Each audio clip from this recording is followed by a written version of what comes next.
Good evening, ladies and gentlemen. I'd love to know where you are watching this particular video from, either your county or your country.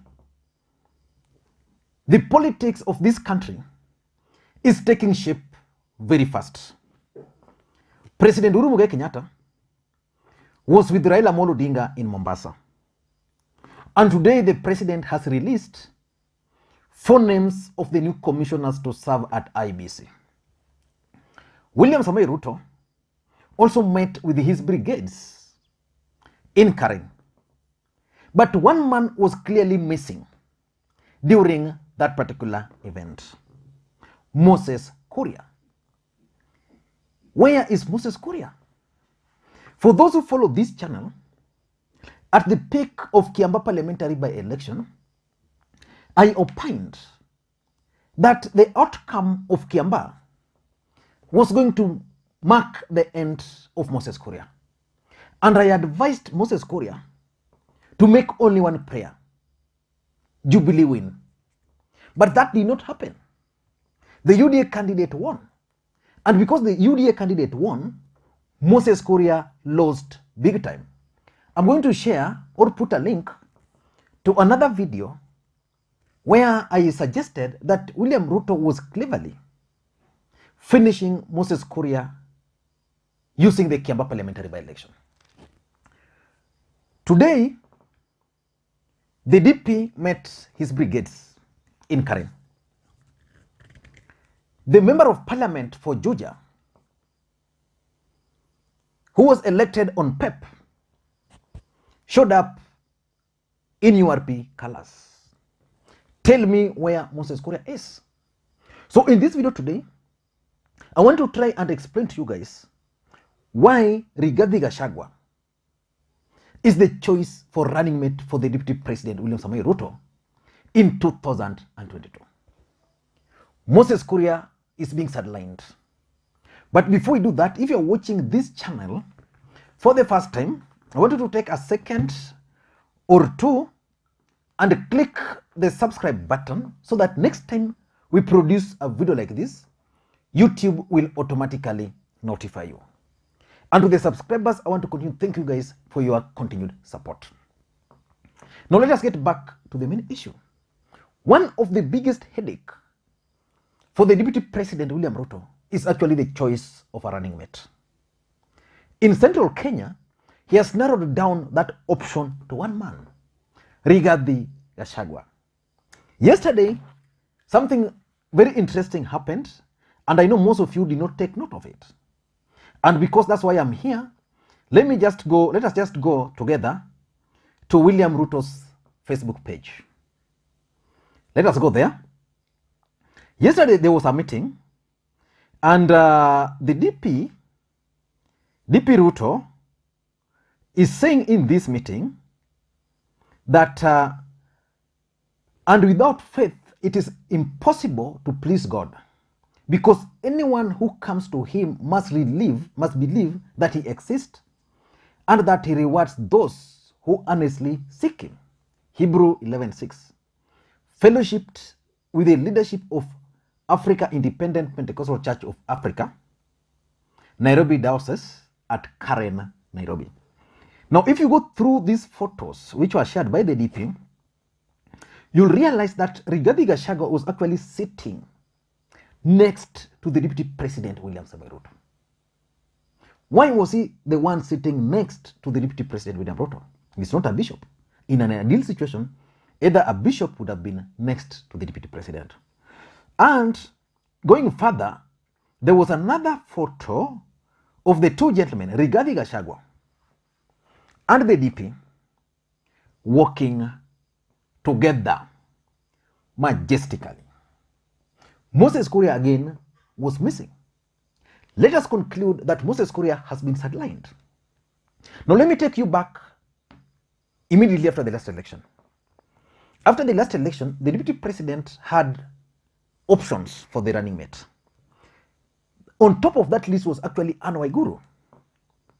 But after the handshake, Anne Waiguru decided to stick with President Uhuru Kenyatta. So as we speak today, Anne Waiguru cannot be William Ruto's running mate, although you can't rule out politics.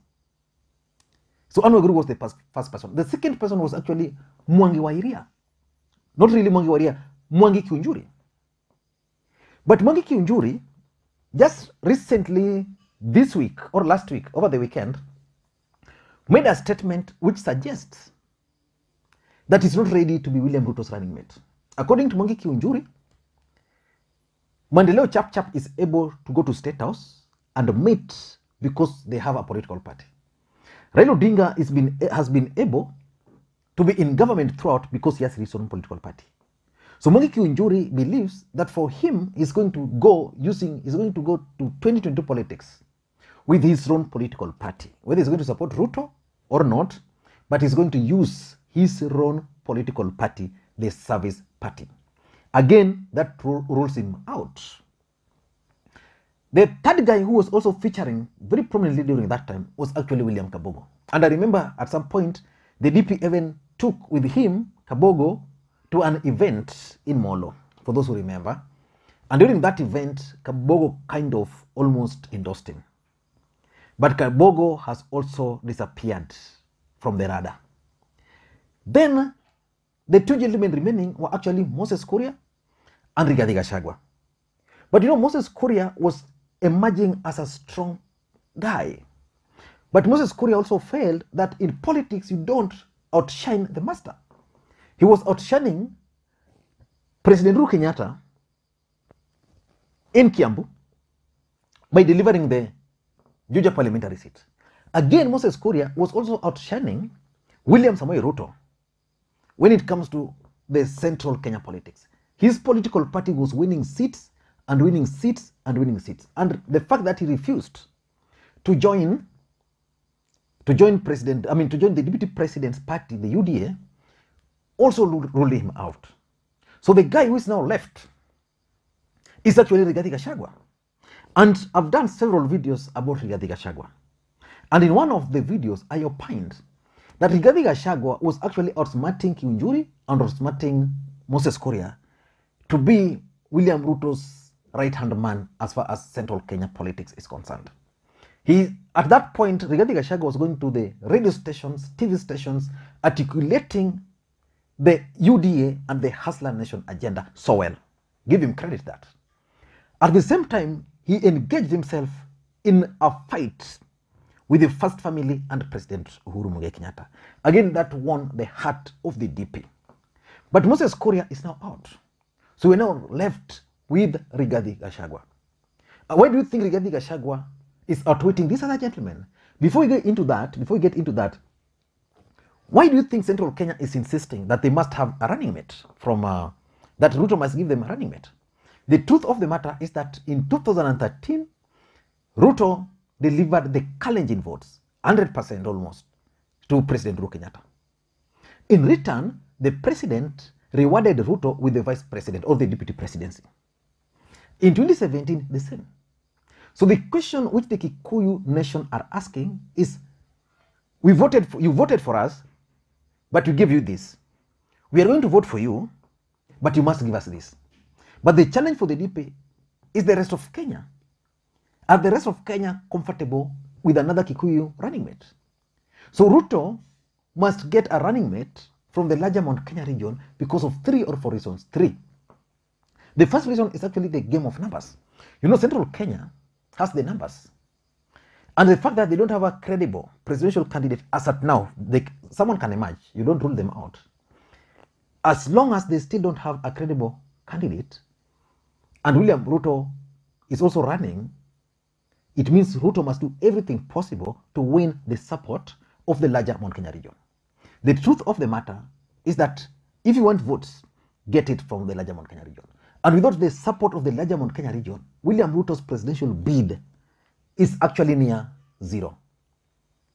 So you remove Central Kenya or the larger Mount Kenya from Ruto, done.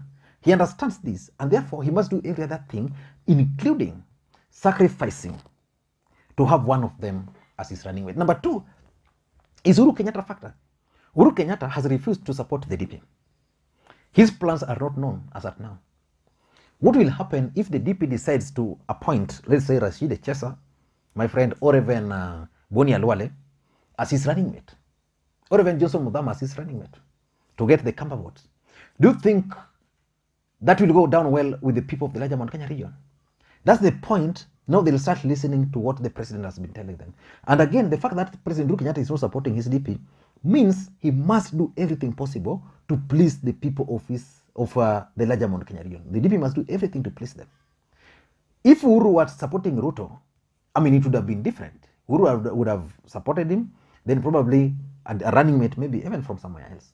But the fact that Uhuru is not with him means if he doesn't support someone from a larger Mount Kenya region, he's going to give them this stone to hit them with. And number 3, central Kenya politics, local politics. The UDA party is very popular in the larger Mount Kenya region. If they were to get a running mate, it would even be more popular. But if they don't get, what will happen? Politics is local. So it means people like Moses Kuria will have their parties winning seats here. Mwangi Kiunjuri winning seats there. Maybe even Mwangi Waria with his political party winning seats there. Maybe Jubilee also snatching one seat here, one seat there. So ultimately, UDA will not get majority of votes. So for the DP to ensure that he gets the right number of members of parliament from the larger Mount Kenya region, the right governors, he must give them the running mate. That's something he can't compromise on. But now let us go back to Rigathi Gachagua. Who is Rigathi Gachagua? He's a former DO. His brother was the pioneer governor for Nyeri. He did a lot of business. He's one of the corrupt individuals according to President Uhuru Kenyatta in this country. But why is he outwitting these guys? Number 1, why he's winning the hearts of the DP is his fights with President Uhuru Kenyatta. Moses Kuria is perceived to be a Trojan horse. He's not fighting really President Uhuru Kenyatta. He's fighting his own political wars. But Rigathi Gachagua is fighting with President Uhuru Kenyatta for the Deputy President William Samoei Ruto. That means that as far as politics is concerned, he's more reliable. You can go to war with him. That's number 1. Number 2, Rigathi Gachagua also has deep pocket. He's rich. He was a DO, a DC. Yeah, he was running the county government of Nyeri when the brother was sick for a long time. He has the money.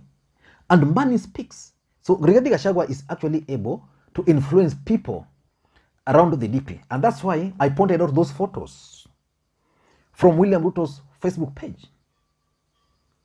The fact that his photo with the DP was taken and shared, then another one when they were seated, another one when they were walking deliberately. And even when they were seated, there was another one which was shared there. Those were not by coincidence. His deep pocket is working. Number 3 is the UDA factor. William Ruto has identified his political vehicle for 2022. That is the United Democratic Alliance Party.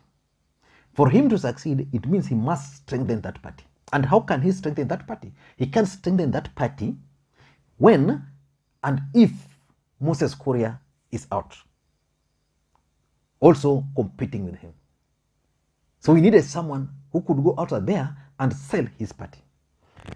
Rigathi Gachagua in Kiambaa was the guy who insisted that they must sponsor a candidate as UDA. And out of that, they won overwhelmingly. So the credit goes to him. So now when they are with the DP, he's telling the DP, okay, you see what we did? So the fact that it's part and parcel of UDA means a meeting like this one, which was for UDA, is able to attend. When they attended another UDA meeting, he was there. Moses Kuria, not a member of UDA, cannot attend those meetings. And number 4 is Rigathi's background. Rigathi is a former DO, provincial administrator. He's a guy who you can rely on. And the DP understand all this, that he can actually rely on Rigathi Gachagua based on his background alone. So Rigathi Gachagua has a special place in William Ruto's heart. And lastly is the fact that Moses Kuria is not trusted around, Moses Kuria is actually not trusted around William Ruto. Those people believe that Moses Kuria is working for President Uhuru Kenyatta. Just the other day, he was seen in Murang'a walking with the seated next to Murathe, and again walking with Raila Odinga. So these guys don't trust him. The other time he was seen with Gideon Moi. We all know that politics in Kenya is about fitina. The fitina which the DP is being told about Moses Kuria is out of this world. Those are the truth.